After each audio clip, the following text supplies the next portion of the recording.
Hey everyone, it's Patch 3.22 Ancestor, and I want to make the seasonal Allie goes over the patch notes video. Now, this one's going to be kind of short because it's a little bit disappointing. That's probably the best way I can put it.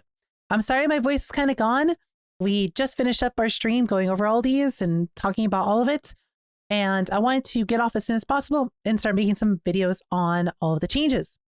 Now, unfortunately, as I said, there really isn't much to these notes. Now, Chris did say in the XLCon talk about 3.22 that there will be meta shaking changes, right?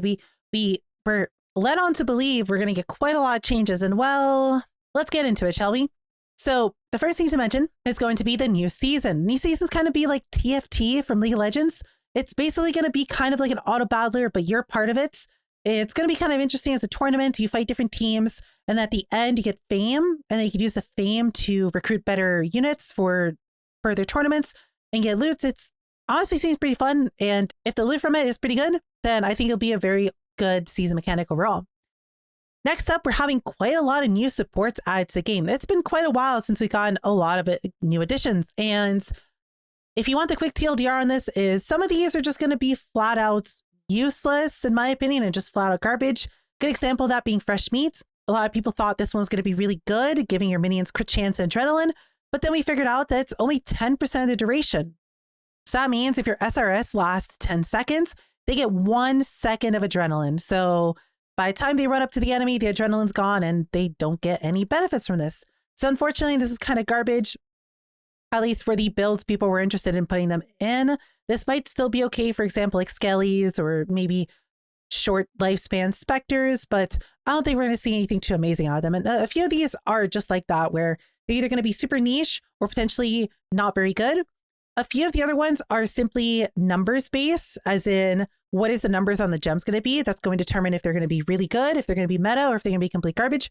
And some of them are just going to be slot-ins into existing builds. They're most likely going to just be winners. A good example of that is Sadism. This is just Swift Affliction, but better, question mark. We haven't gotten the numbers on this, but it effectively works exactly like Swift Affliction does. So we'll see how good Sadism is. We also have some potentially build enabling options, such as Trauma, which is literally just Trauma from Bone Shatter, but for any strike skill. Overall, I think we'll get quite a few new builds out of this, quite a few memes, and unfortunately just more paperweights of some of these supports. Moving on, we've had quite a few changes to the Atlas tree of getting a bunch of new keystones, and a lot of these are going to be very exciting. We have things such as your expedition is now one big explosion. Your vault side areas are no longer corrupted, so you can craft them as much as you want to. Your beyond portals don't spawn bosses anymore, but their merging radius is smaller, but this makes it so you don't ever get a boss. Things like that. Some of these are going to be very strong and immediately fit into a new meta of farming. Some of these are going to be a little bit niche, and some of these are kind of cute and kind of nice to have and might potentially have a use here or there, but we'll most likely not really see too much play. Moving on, Sanctum is coming back. Sanctum is going to be pretty interesting. It's now going to benefit from armor, evasion rating, and ES, which means that tank stats will actually benefit you in some ways. This also means there's going to be new relics that will benefit that, as well as new boons and new curses that will interact with all that, as well as some general Sanctum changes. For example, is now tradable, and so are all the relics from it, which means if you want to do nothing but Sanctum, you can.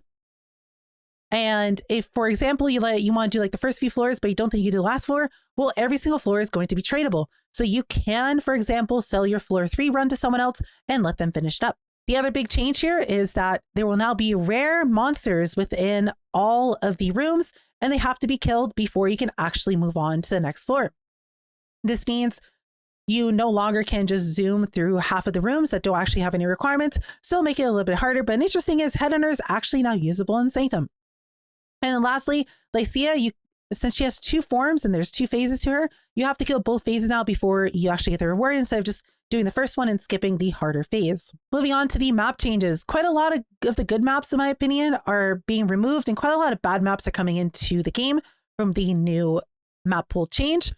Really bad ones are going to be Toxic Sewer and Waste Pool are going to be good for blight farming. It's sad to see that those are go away.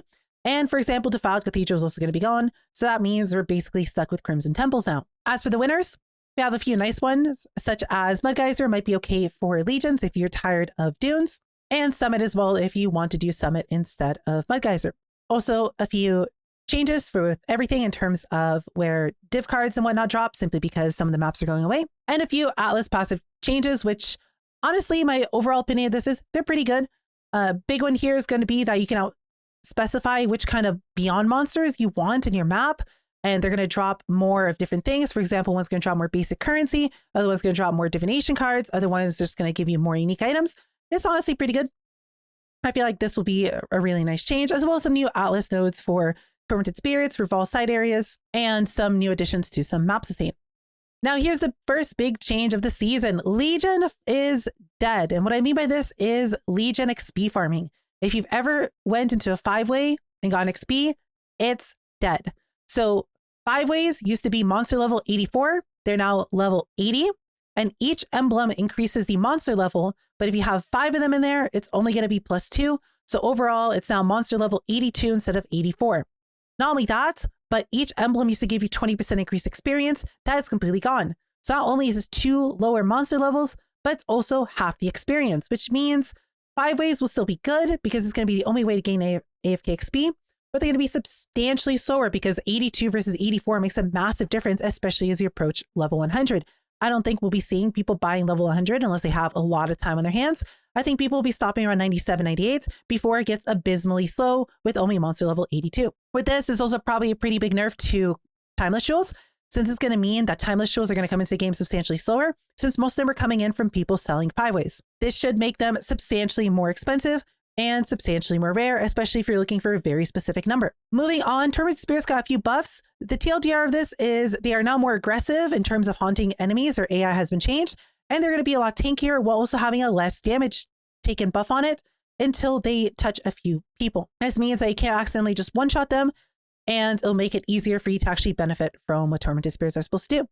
Next up, we have 2 reworks to Guardian and Chieftain. Now, I do have a whole video going over this topic.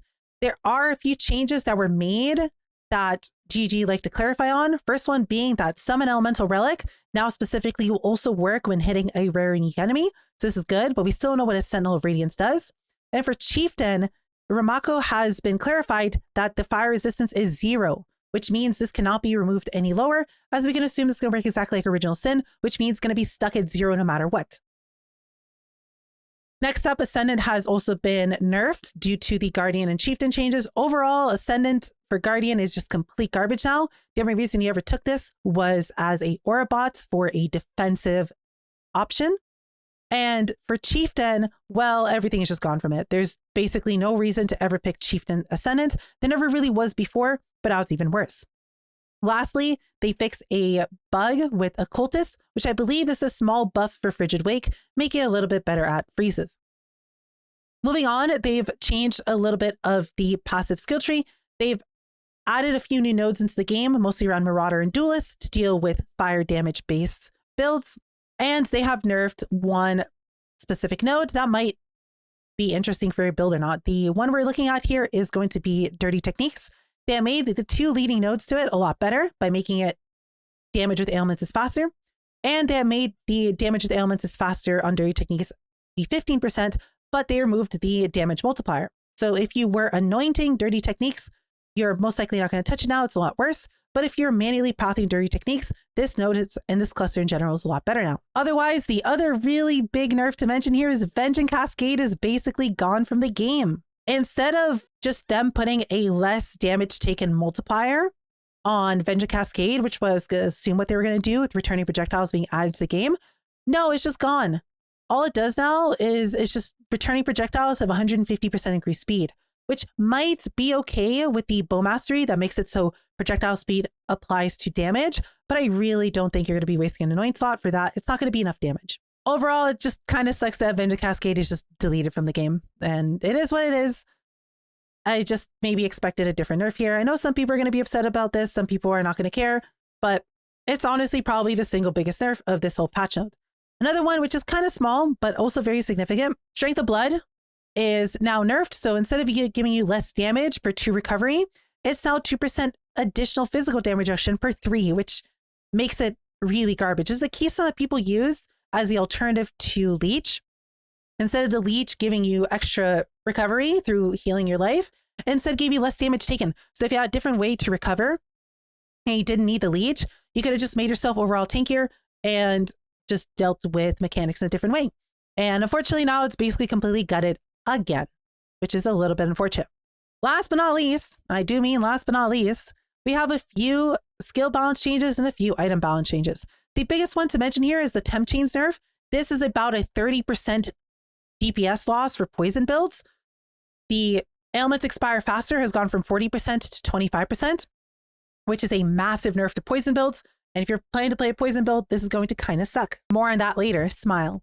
The other change, which might be interesting, is Whirling Blades now attacks with both weapons. So potentially high DPS elemental / physical foils might be a good way to make a Ignite Whirling Blade build, because it's going to take 75% from each weapon and combine it. And traditionally with one-handed weapons, you've been able to scale the overall DPS of them pretty high. So we might be able to do some really big ignites with Whirling Blades, and it might play kind of similar to Ignite Frostblink, where you're just using a mobility skill as your main damage as well. Otherwise, another really cool change, which might be interesting for Autobomber based builds in the future, is the Unseen Strike change, meaning you can now equip 2 Unseen Strikes together without them nerfing each other by both going on cooldown.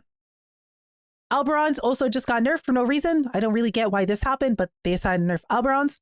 And lastly, the biggest change, honestly, outside of Veng and Cascade, the fact that duration of ailments while focused has been nerfed from 81 to 90 to 36 to 40. Now, when we combine this nerf plus the temporal chains nerf together, people have been saying their builds have been nerfed anywhere between 40 to 50%. It really depends on how much curse effect you scaled, because curse effect is now substantially weaker. But overall, it's about a 40 to 50% nerf to all poison builds that use this, which was the majority of poison builds. Now, as I did say, it's going to be kind of short because that's all there really is. The other half of the patch notes are nothing but Ruthless changes.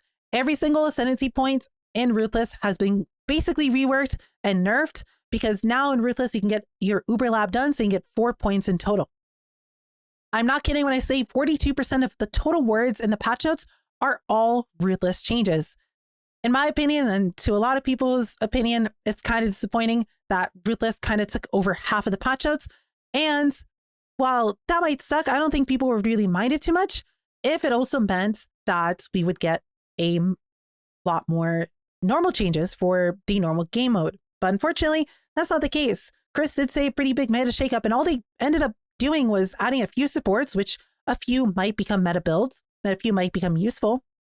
But it's not going to completely change the game.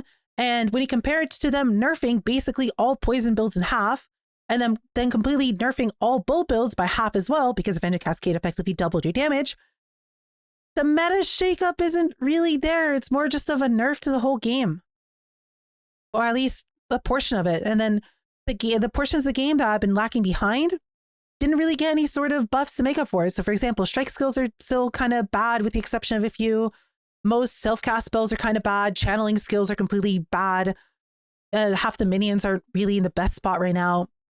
Right? The game overall is just like, we have a lot of outliers that are really good. We have a lot of builds in the middle. And we have quite a lot of skills that have just been forgotten and left behind that could really use some more help.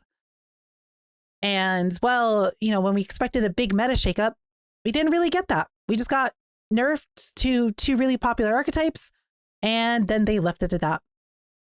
That's all I really have to say for this video. We'll see what happens in 3.22. We'll see what kind of fun builds we can come up with. Kind of sad the patch notes are super short and there really isn't much to say about them, but that's what we have to work with. Otherwise, hope you guys enjoy the rest of your day. If you have any questions, feel free to leave them in the comments below or message me on Twitch when I'm live. I stream every single day. I'll be more than happy to discuss any change on there. Otherwise, I hope you have a wonderful rest of your day, and I'll see you guys in the next video.